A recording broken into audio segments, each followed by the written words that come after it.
సదుపాయాలు, రోడ్లు, డ్రైన్లు, లైట్లు. ఒక మున్సిపాలిటీ అంటే పిల్లలు పెద్దవాళ్ళు ఆడుకునేలాగా పార్కులు, అలాగే ఎలక్ట్రిక్ క్రిమినేషన్, ఇవి కరెంటుతో శ్మశానంలో గౌరవంగా దహన కార్యక్రమాలు చేసుకునేటివి, అలాగే ప్రభుత్వ బిల్డింగ్స్ అన్ని కూడా ఏవేవైతే కావాలో ఈ రోజు గర్వంగా చెప్పగలను. 30 సంవత్సరాల్లో చేయలేనిది ఈ రోజు నేను చేయగలిగాను. మీరున్నారన్న నమ్మకంతో, జగనన్న ఆశీస్సులతోనే ఇన్ని చేయగలుగుతున్నానన్న విషయాన్ని కూడా మీ అందరికీ తెలియజేసుకుంటున్నాను. ఒక్కొక్క వార్డులో వెళ్లి చూడండి. గడప గడపకు మన ప్రభుత్వం కార్యక్రమంతో ఎన్ని పంచాయతీలు, ఎన్ని వార్డ్స్ లో తిరిగామో, లీడర్స్ చేయగలిగితే వాళ్ళతో చేయించాము, వాళ్ళు చేయలేనప్పుడు కాంట్రాక్టర్స్ ని రిక్వెస్ట్ చేసి చేయించాము. అది కానప్పుడు మేమే డబ్బులు పోయినా పర్లేదని ఈరోజు రోడ్స్, డ్రైన్స్, లైట్స్ చేయిస్తున్నాము. అంటే మన నియోజకవర్గాన్ని బెస్ట్ నియోజకవర్గంగా తీర్చిదిద్దే కార్యక్రమంలోనే అని కూడా ఈ సందర్భంగా తెలియజేసుకుంటున్నాను. ఈరోజు నగిరిలో అయినా, పుత్తూరులో అయినా, వడమాలపేటలో అయినా కూడా పిల్లలు చక్కగా ఆడుకునే విధంగా, యూత్ వాకింగ్ ఎక్సర్సైజ్ చేసుకునే విధంగా, ముసలోళ్ళు రిలాక్స్ అయ్యే విధంగా పార్కులు తీసుకురాగలిగాం తుడా ఆశీస్సులతో. ఇంకా మిగతా మండలాలకు కూడా త్వరలో కూడా చేయిస్తామని కూడా ఈ సందర్భంగా తెలియజేసుకుంటున్నాం. అలాగే యూత్ కి ముఖ్యంగా హెల్తీ లైఫ్ స్టైల్ ని అలవాటు చేయాలని జగన్మోహన్ రెడ్డి గారు ఆడుదాం ఆంధ్ర పెడితే నేను వారికి జిమ్స్ ఏర్పాటు చేస్తున్నాం. చక్కటి ఎక్సర్సైజ్ తో వాళ్ళు ఫిట్ గా ఉంటే వారి ఆలోచన విధానం బాగుంటుంది, వారి డెసిషన్ మేకింగ్ బాగుంటుంది, వారి లైఫ్ కూడా బాగుంటుంది.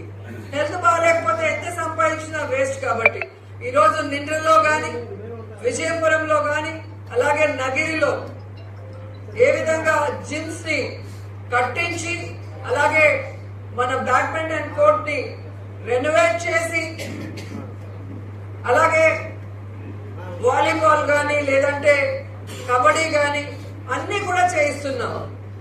ఇప్పుడు చూస్తే మీరు పుత్తూరులో స్కేటింగ్ రింగ్ కూడా కట్టిస్తున్నాం.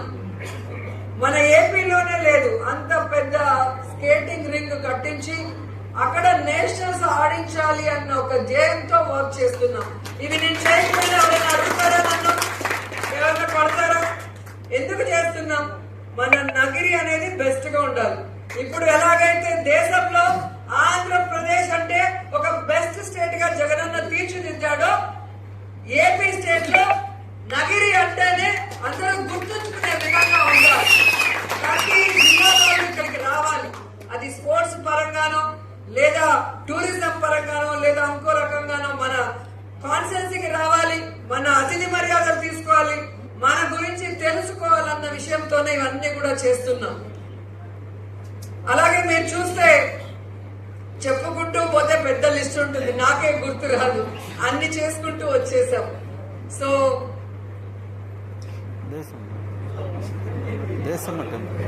ఓకే, మన అందరినీ కాపాడేది దేశమ్మ తల్లి. సో జగనన్న పాదయాత్రలో ఎక్కడో పూల వర్షం కురిపించినప్పుడు కళ్ళల్లో ఆ పూలు పడి అన్నకి కళ్ళంతా కూడా ఇన్ఫెక్షన్ అయింది, స్పెక్స్ వేసుకొని తిరిగారు, మీ అందరికీ గుర్తుంటుంది. అప్పుడు నేను దేశమ్మ తల్లికి మొక్కోవడం జరిగింది. జగనన్న పాదయాత్రగా నగిరికి వచ్చినప్పుడు దేశమ్మ తల్లి టెంపుల్ కి వచ్చారు. ఆ తీర్థం అక్కడ కళ్ళల్లో వేస్తారన్న సంగతి మీ అందరికీ తెలుసు. అక్కడ జగనన్న కూడా వేయడం జరిగింది. సో ఆ రోజు అనుకున్నాను, అమ్మ ఆశీస్సులుంటే అమ్మకి మంచి టెంపుల్ కట్టించి అమ్మ ఇంకా సంతోషంగా మన అందరినీ కాపాడాలి, మనందరికి మంచి చేసే విధంగా ఆశీర్వదించాలని మొక్కుకోవడం జరిగింది. నిజంగా నా అదృష్టం. ఈరోజు ఒక టెంపుల్ కట్టాలి అంటే డబ్బుంటే కట్టలేం, భగవంతుడి ఆశీస్సులు ఉంటేనే కట్టగలం. సో అమ్మ ఆశీస్సులతో అద్భుతంగా టెంపుల్ ని కట్టా, వైభవోపేతంగా కుంభాభిషేకం చేశాం. ఇవన్నీ కూడా మనం చేయగలుగుతున్నాము అంటే జగనన్న ఆశీస్సులు అక్కడ, నగిరి నాయకుల ఆశీస్సులు ఇక్కడ ఉండటం వల్లేనే నేను గౌరవంగా చెప్పగలను. ఎందుకంటే మీరు గెలిపిస్తున్నారు కాబట్టే నా మాట అక్కడ చెల్లుతోంది. నా మాట చెల్లుతోంది కాబట్టే నేను ఏ పనైనా చేయగలుగుతున్నాను.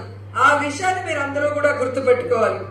అదే విధంగా చాలా విలేజెస్ కి మనం టెంపుల్స్ అడిగితే మామూలుగా ఎలక్షన్ అంటే వచ్చేస్తారు, మేడం గుడి కడుతున్నాము 10,000 ఇస్తారా 20,000 ఇస్తారా, 20,000 ఎందుకురా బాబు నీకు 10 లక్షలు తీసిస్తాను రా అని చెప్పి టీటీడీలో ఏ విధంగా అడిగిన ప్రతి ఒక్కరికి కూడా టెంపుల్స్ కట్టిస్తున్న సంగతి మీ అందరికీ కూడా తెలుసు.